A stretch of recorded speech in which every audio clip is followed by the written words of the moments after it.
നമസ്കാരം. എല്ലാ UK മലയാളികൾക്കും ഗുഡ് മോർണിംഗ് UKയുടെ മോർണിംഗ് ന്യൂസിലേക്ക് സ്വാഗതം.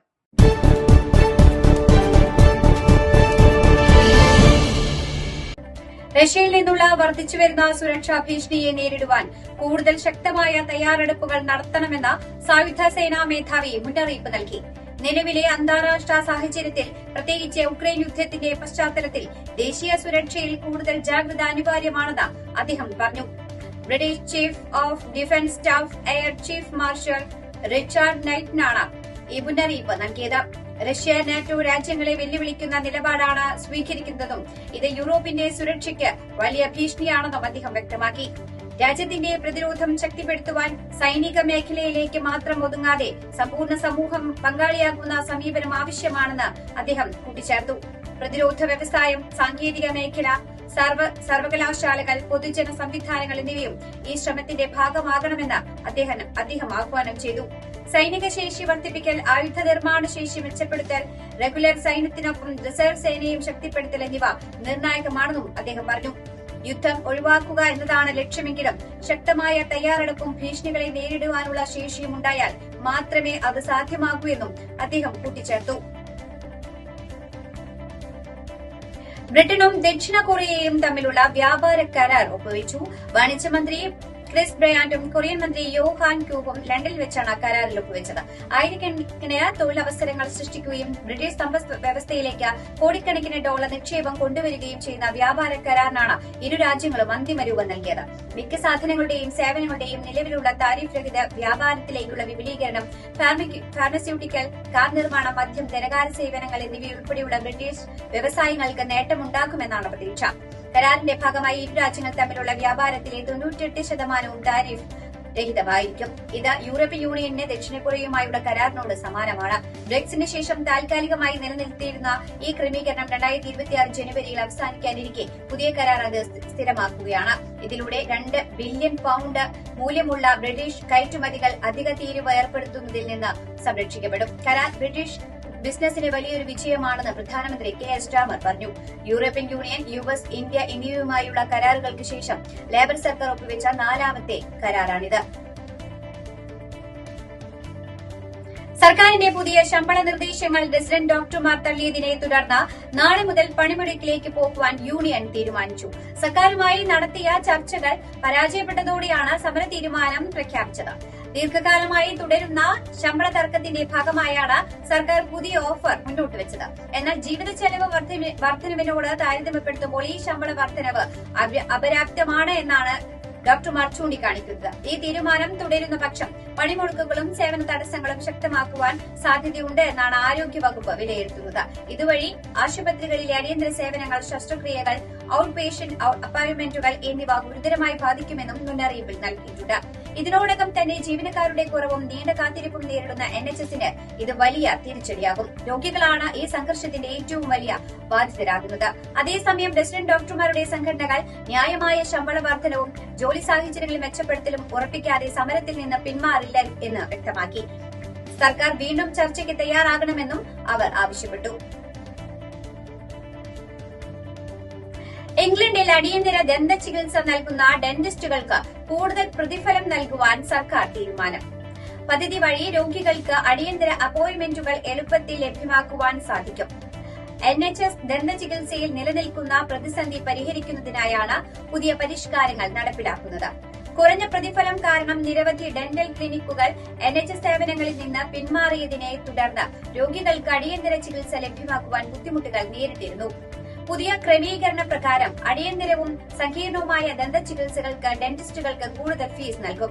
ചില ചികിത്സകൾ ഒരേ അപ്പോയിന്റ്മെന്റിൽ തന്നെ പൂർത്തിയാക്കുവാൻ സാധിക്കുന്ന വിധത്തിലുള്ള സംവിധാനങ്ങളും ഒരുക്കുമെന്ന് സർക്കാർ അറിയിച്ചു. ഇതിലൂടെ രോഗികൾക്ക് പലതവണ ക്ലിനിക് സന്ദർശിക്കേണ്ട സാഹചര്യവും കുറയും. അതേസമയം ബ്രിട്ടീഷ് ഡെന്റൽ അസോസിയേഷൻ ഉൾപ്പെടെയുള്ള സംഘടനകൾ കൂടുതൽ ധനസഹായവും ആഴത്തിലുള്ള പരിഷ്കാരങ്ങളും ആവശ്യപ്പെട്ട് മുന്നോട്ട് വന്നിട്ടുണ്ട്.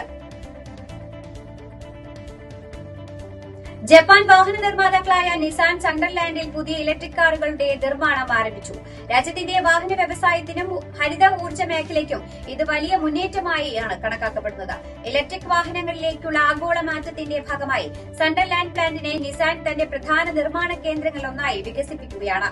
പുതിയ ഇലക്ട്രിക് കാർ ഉൽപാദനം ആരംഭിച്ചതോടെ പ്രദേശത്ത് തൊഴിലവസരങ്ങൾ വർദ്ധിക്കുമെന്നും പ്രാദേശിക സമ്പദ് വ്യവസ്ഥയ്ക്ക് ഉണർവ് ലഭിക്കുമെന്നാണ് വിലയിരുത്തൽ. കാർബൺ പുറന്തള്ളൽ കുറയ്ക്കുന്നതിനും കാലാവസ്ഥാ മാറ്റത്തെ നേരിടുന്നതിനും ലക്ഷ്യമിട്ടുള്ള സർക്കാരിന്റെ നയങ്ങളോട് ചേർന്ന് നിൽക്കുന്ന പദ്ധതിയാണിതെന്ന് നിസാൻ അധികൃതർ അറിയിച്ചു. ഭാവിയിൽ കൂടുതൽ ഇലക്ട്രിക് മോഡലുകൾ സണ്ടർലാൻഡിൽ നിർമ്മിക്കുവാൻ കമ്പനി പദ്ധതിയിടുന്നുണ്ടെന്നും അവർ പറഞ്ഞു. സണ്ടർലാൻഡ് പ്ലാന്റ് യൂറോപ്പിലെ നിസാന്റെ ഏറ്റവും വലിയ നിർമ്മാണ കേന്ദ്രങ്ങളിൽ ഒന്നാകും. പുതിയ ഇലക്ട്രിക് കാർ ഉൽപാദനം ആരംഭിച്ചതോടെ ബ്രിട്ടീഷ് ഇലക്ട്രിക് വാഹന നിർമ്മാണ രംഗത്ത് കൂടുതൽ ശക്തമായ സ്ഥാനം നേടുമെന്ന് വ്യവസായ വിദഗ്ധർ അഭിപ്രായപ്പെട്ടു. പ്രശസ്ത ഗായകനും നടനുമായ ക്ലിഫ് റിച്ചാർഡ് തനിക്ക് പ്രോസ്റ്റേറ്റ് ക്യാൻസർ സ്ഥിരീകരിച്ചതായി വെളിപ്പെടുത്തി. രോഗം പ്രാരംഭഘട്ടത്തിൽ കണ്ടെത്തിയതിനാൽ ചികിത്സ വിജയകരമായി പൂർത്തിയാക്കുവാൻ കഴിഞ്ഞുവെന്നാണ് അദ്ദേഹം അറിയിക്കുന്നത്. ആരോഗ്യനില ഇപ്പോൾ തൃപ്തികരമാണെന്നും ഡോക്ടർമാരുടെ നിരന്തര നിരീക്ഷണത്തിലാണെന്നും അദ്ദേഹം പറഞ്ഞു. രോഗം നേരത്തെ കണ്ടെത്താനായത് വലിയ ഭാഗ്യമാണെന്നും പുരുഷന്മാർ അവരുടെ ആരോഗ്യത്തെക്കുറിച്ച് കൂടുതൽ ജാഗ്രത പാലിക്കണമെന്നും അദ്ദേഹം അഭ്യർത്ഥിച്ചു.